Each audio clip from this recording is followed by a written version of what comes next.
Une idée que j'entends souvent et qui n'a aucun sens, reprise régulièrement par Michel Onfray et d'autres pseudo-penseurs, souvent réac, ouvrez les guillemets.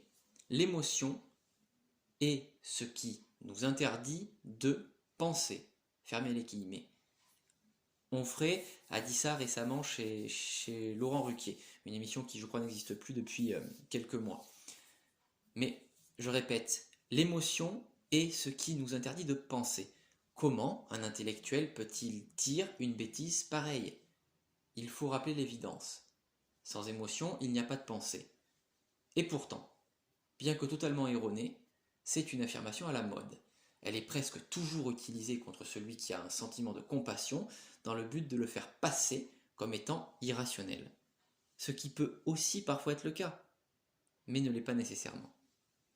Si, dans cet exemple, chez Ruquier, où le sujet était l'antiracisme, Onfray ne fait pas preuve de compassion, ça c'est sûr. S'il ne fait pas preuve de compassion, son raisonnement est probablement guidé par de la colère, de la crainte ou de la peur. C'est terrible de devoir rappeler les évidences. Mais moi-même, à une époque, j'étais persuadé d'être détaché de mes émotions. Mais ça, ce n'est pas possible. Ça n'existe pas. Notre raisonnement est au service de nos désirs. Sans émotion, sans affect, la rationalité n'a même plus de raison d'être. Elle oriente nos vrais désirs, cette rationalité.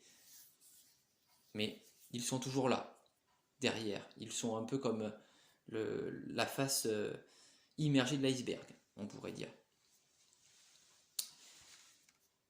Et aussi, c'est comme même les machines qui agissent, elles sont programmées par des hommes guidés par leurs affects, leurs émotions, leur psyché, leurs sentiments. Une machine ne pourra jamais consciemment asservir l'homme. Pour ça, il lui faudrait un désir que seules les émotions peuvent construire. Alors oui, on peut me rétorquer qu'on fait la confusion pour gagner du temps, etc.